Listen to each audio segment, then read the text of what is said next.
Hello, welcome to another video on the Scouring Early Access. Today's match is going to be a 2v4 match with me, the Birthday Gamer, and my ally Dinchi Code against my enemies Ali Jabel, Ariel W360, Skriplish Sonny, and What players.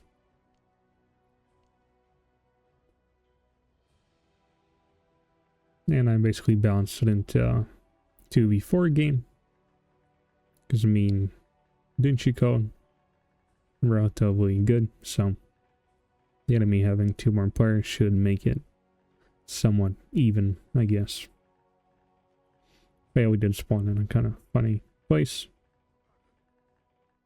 but here I was doing the archer build order because I guess archers would be more effective at defending me if someone rushes my base. And over here, my ally, Dinchi Code, is playing his blue orcs, and he does, I guess, do a few warriors, and then he's gonna switch to making auto archers. And here, it's pretty funny. Mr. Orange spawned right in between us here. And so you could potentially get, I guess, squeezed from both sides. Anyways, this is the Russian player, Skriplish Sonny. I guess could translate to maybe like a sleepy squeaker. Not sure what that word is. Anyways, he's playing as orange human. He's doing a swordsman build. And I guess making a smithy, so that's interesting. Maybe he wants a few cannons to defend himself a bit better. Over here, Mr. Yellow is what? Playing as yellow orcs, of course. And I guess it does look like he's making auto archers. And over here, the purple orc player, Ariel W360. Made, I guess, 2 warriors. Nice, producing auto archers. And the final enemy, the cyan human, Ali Jabel. Looks like he made 2 swordsmen and then started archer production.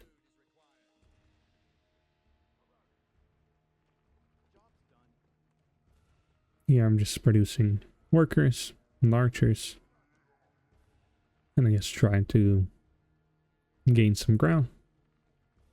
And I guess potentially try to kill the orange player because he's kind of in between my ally. So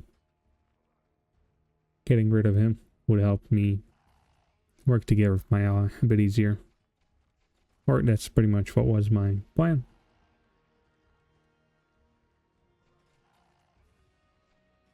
Here I somehow managed to get a free goblin. And I guess each little bit counts, especially when you're gonna be heavily outnumbered. And here, I realized that map is a little, I'm not sure how to say, weird or interesting. There's just so many paths to go into your base. There's like this little path, second one, third one, fourth one over here, fifth one. It's around 5 ways to get into my base, so it's kind of very difficult to defend yourself. So that's why I did start making my tier 2. So even if someone went under here, I could potentially use my workers to fight back, I guess, instead of just lose all of my workers. And here I tried to make some barricades because I saw they had all the archers. But I guess I was just 5 seconds too short. So now they're going to be kind of rushing me here. But of course, I forgot to get the bow ability because I was busy getting in the tier 2. It's going to be here a little late. Here I was fighting with my archers. But here you can see that you have your bow ability, they can take off your archers. And then force your workers to help you fight. This way you have more, I guess, arrows flying at the enemies, instead of having all your archers on top here and all your workers just watching you die. I guess eventually I do clean up most of these units. Oh, and of course it's also turned on for goblin waves. And I guess it's a little funny that my goblin wave is gonna be running into the base of a yellow player, so he's gonna have some fun. Which I guess did buy me some time to try and get some more units to defend myself. So there you go. But I guess he does get all the golden XP, so it is going to be helping him a lot. Purple is having fun here. And I guess everyone else didn't really have much of an issue with their goblins. Or I guess Cyan player did lose a few workers, we can see here. And only now Yo managed to return to, I guess, resource gathering position.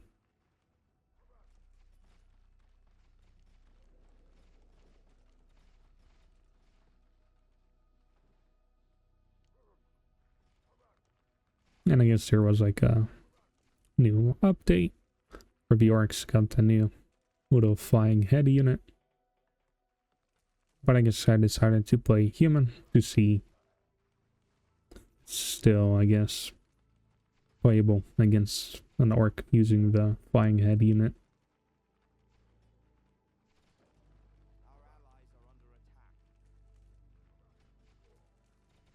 Here we can see blue and cyan fighting each other.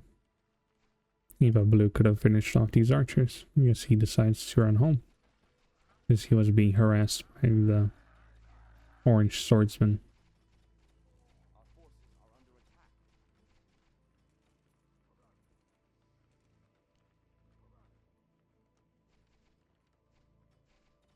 Now just killing some bandits.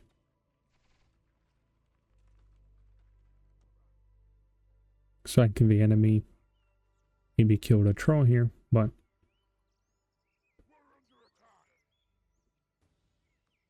doesn't really look like they went over here because it's pretty dark on the minimap.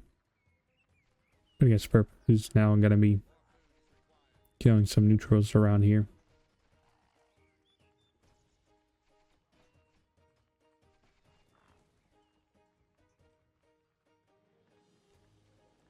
And here I started making the smithy, which is going to be pretty important because this new update, I guess. Flying head unit, first flying unit, and I guess cannons were changed a little bit. Now we can actually fire up, but only at flying units. They still can't shoot up towards the units on top of a barracks.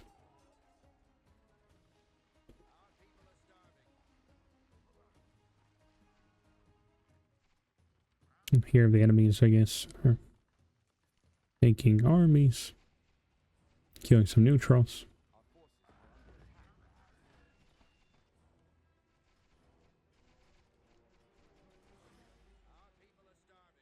But it's kind of interesting that only my ally managed to get a second base first. And I guess all the other enemies are just trying to make big armies. Here I try to maybe annoy Orange, kill some of his workers. But then I saw all the cannons here, and so decided to go home and try to defend myself here.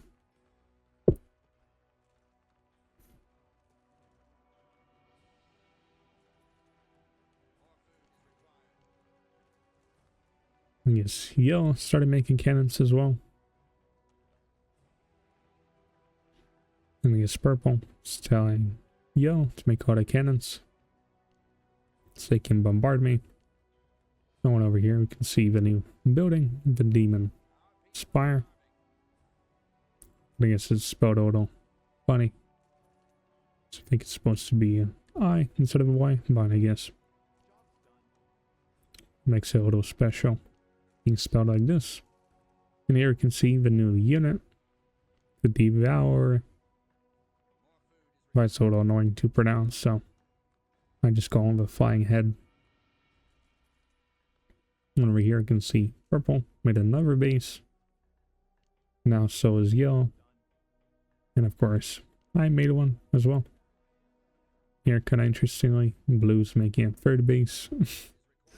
No one's really, I guess, attacking him. And so it's going to be getting a lot of resources over time.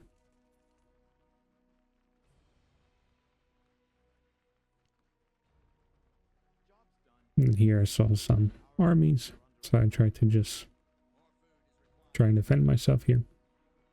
Made a few guard towers. Made a few cannons, so if they would attack me, then it would not be easy for them.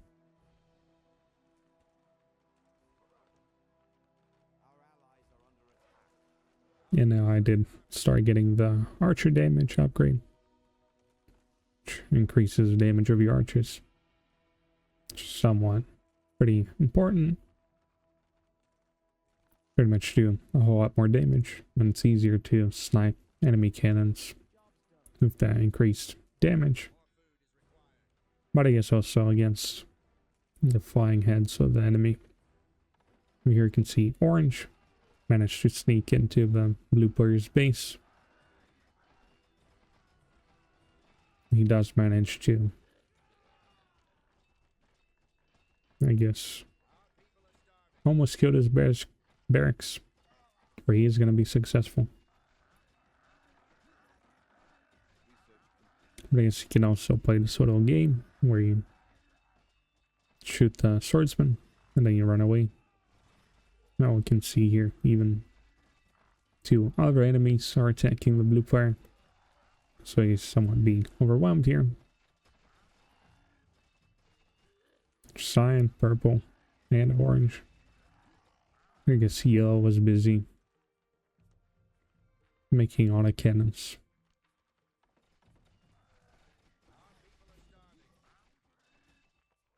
And here somehow blue manages to fight off the enemies.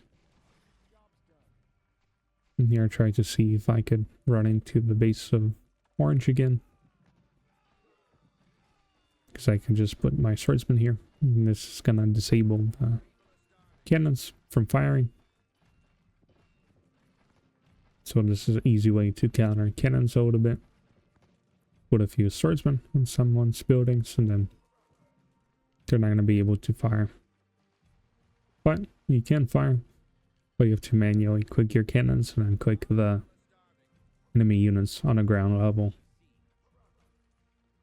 And here the bombardment wars, as I call them, begin.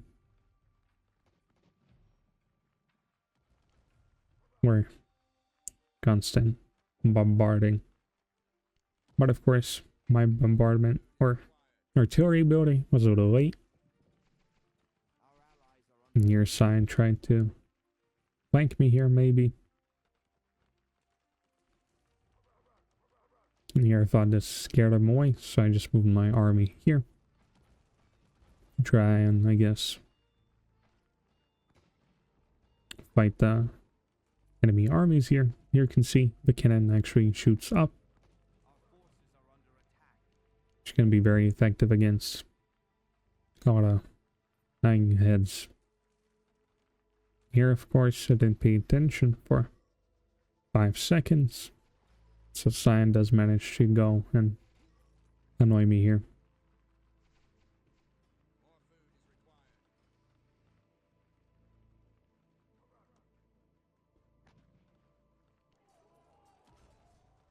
And here pretty much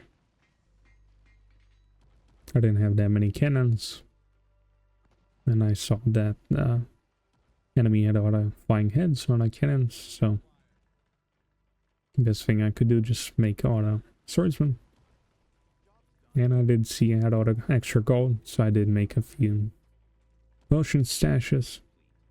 So I can get all the potions on my swordsman and then try and do, I guess, some kind of attack to help me kill these cannons. Oh, look at that. It's interesting. When you do an artillery shot, if there's a flying unit right above it, it actually gets hit. I didn't even know that was possible. But I did know that you can use artillery to hit the flying heads. But only when they're like flying on top of them. And I never noticed you can actually shoot them from below the flying head. And here I guess I was growing a bit anxious. My buildings were about to be deleted, so trying to maybe attack the yellow's cannons so I can try to save my buildings here, I guess, because it does take a lot of resources to repair them. So that was what I was thinking about doing. Oh, and of course here, right as I was about to maybe confront yellow, the goblin spawn, so I had to run back here to save myself. But I guess yellow also had the same issue, having to deal with the goblins himself. Yes, over here. Oh, this is, I guess, another little interesting thing. It's how the goblins are being attacked by the flying heads, and they're just going to be running around in circles trying to attack the heads, but they can't really attack them. So I guess that could be something could be fixed, so we can continue running on to try and get some buildings or ground units instead of just waddling around like this in a funny manner.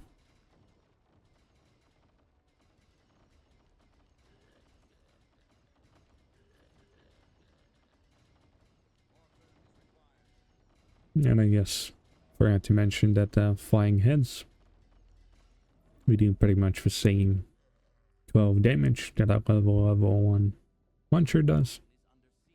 But the interesting thing is that they don't level up, so you can't really get overpowered with them because they don't have any more armor, so cannons are extremely effective against them, and especially archers with archer damage upgrade. They do extra damage to unarmored units or level 1 units, so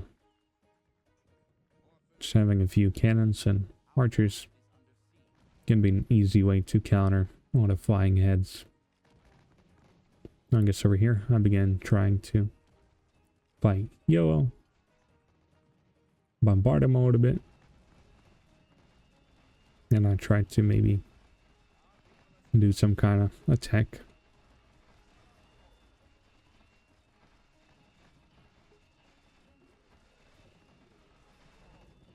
But of course over here,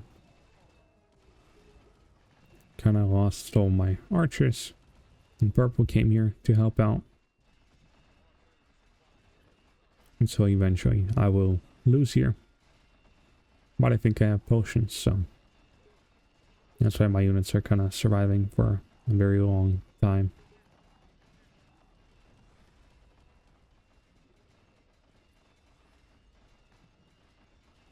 But over here, blue manages to try and send some kind of army to help me out.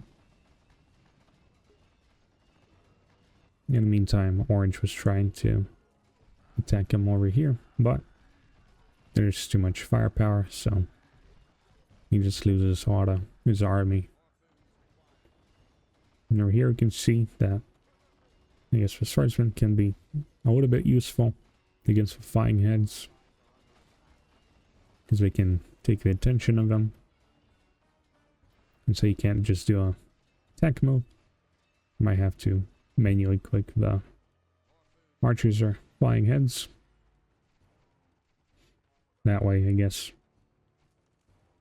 I guess all the swordsmen can still be somewhat effective against flying heads as a distraction. Or I guess in a similar distracting way that they are when they hold their shields against the cannons.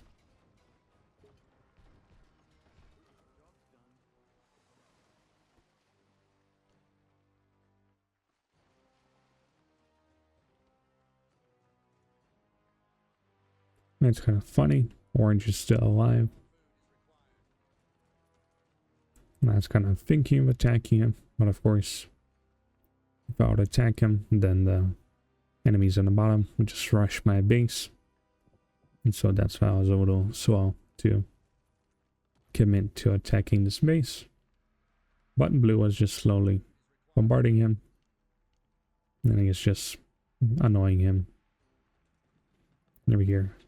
Orange got a second base. I guess cyan. Just maybe afraid of flying heads. We just made out of archers. Did I even get a second base yet?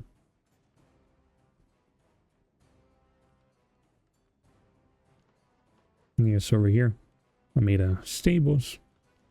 It's gonna be making a few cavaliers. And I was thinking of doing a big attack against a orange player. This way we could regroup with my ally a bit easier, and he wouldn't be too close to my mining base here. And here I was getting a tier 3. Try and get the worker upgrade. Because I was kind of struggling with food. And I guess making a church would also be pretty beneficial. I want to get over here. You can see. You can also harass enemies with your flying heads. It's going to be pretty annoying to deal with them. But I guess a few cannons on top of some buildings can eventually take care of them. No one over here. The enemies begin attacking me, but I guess I was thinking orange was going to be attacking me, so maybe he's preparing to attack him. I guess looking back, I could have actually sent my whole army here to deal with this. But here you can see cannons are somewhat effective.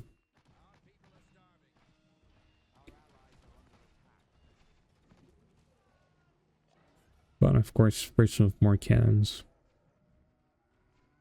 it's going to be more effective when attacking. Yes, here I just decided to attack. And I was thinking of getting some gold by breaking his buildings. But I kind of forget to research it. And so it's going to be pretty much by the end of Orange's base, I'm going to realize that I didn't even get extra gold from this. And here I basically decide to attack Orange and kill his base. And I guess just leave my main base to die, because I can't really be at two places at the same time. But my ally, I guess, tried to save this. But there's like not much he can do. And here I was killing Orange, and of course Purple ran here to try and save him. And here I tried to bombard the heads. And here you can also see when you siege your cannons on a ground level, it can actually be extremely effective against flying heads.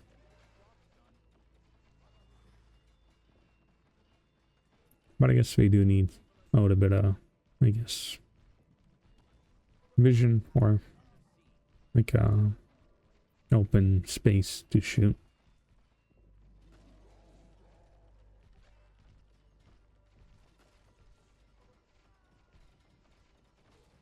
I guess here I sent some archers to defend myself, but of course they just evaporate.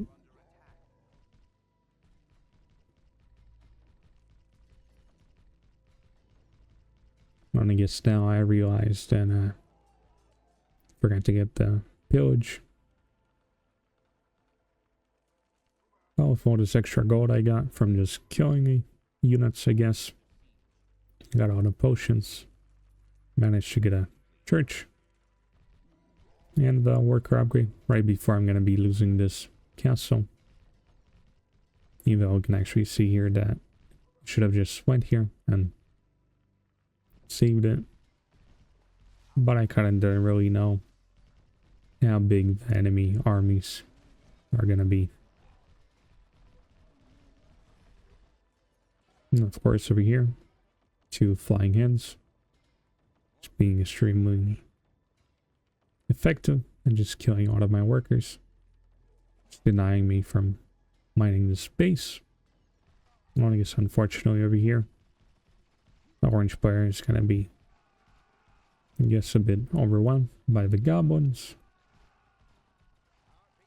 And I guess his allies somewhat forgot he existed, so they kind of didn't really send help. And the science player, I guess, was a little busy. And just hanging out in his base.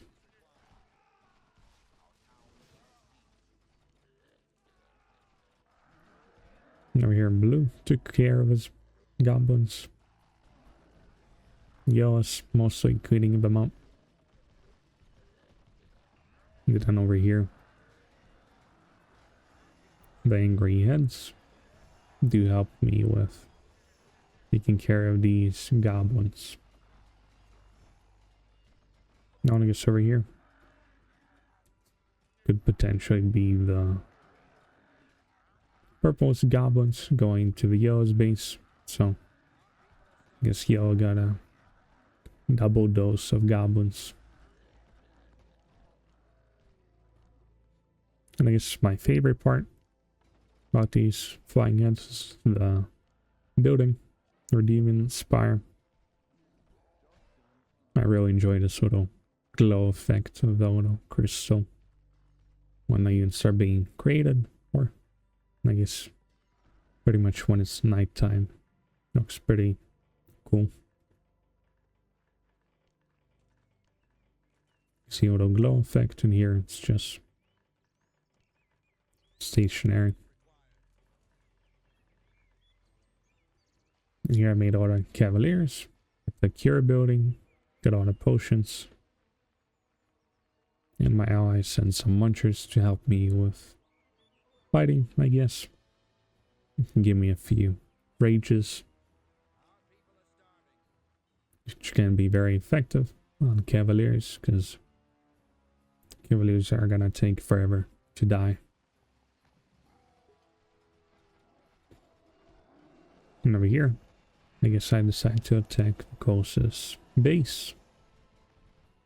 And I guess killing this base would be good, because it would deny them from mining. You can see the cannons. Very good at blasting the heads.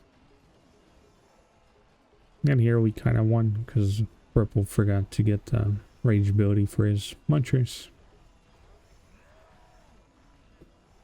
And here I forgot I could use my cannons to shoot at the heads. You can see it's kind of pretty fun to watch the cannons shoot at the heads.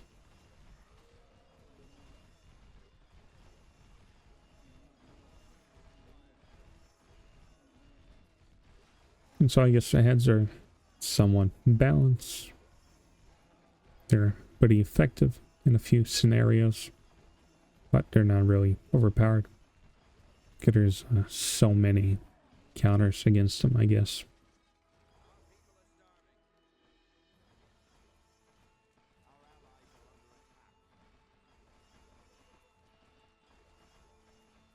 But I guess one thing that is kind of overpowered is that they do pure damage to buildings. So this citadel would take about 3 damage from a muncher attack, but a devourer would do the full 12 damage, which can be a little weird, where just a lot of flying heads can just melt a barracks in about 10 seconds. And here I guess the enemies couldn't really defend themselves. So 2 of them decide to surrender. And in the meantime, the cyan player tried to attack the blue player. But blue did manage to take care of his little army. And I guess the demon spire does cost the same amount to a town hall. And it takes a similar amount of space.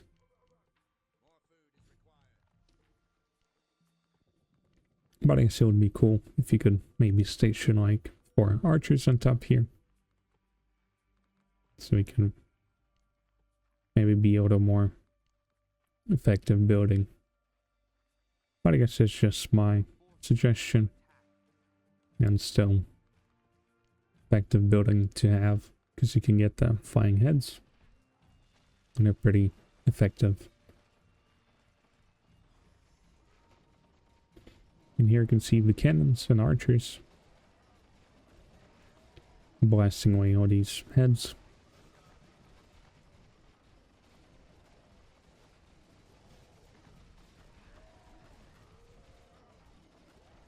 But I guess when there's just too many heads, then it's not gonna really matter how many anti-air units the enemy has.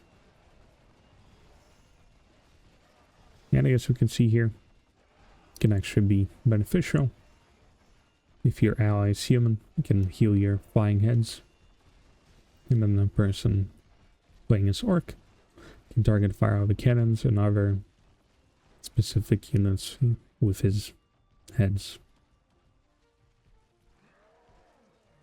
And I guess that's pretty much it. See the results.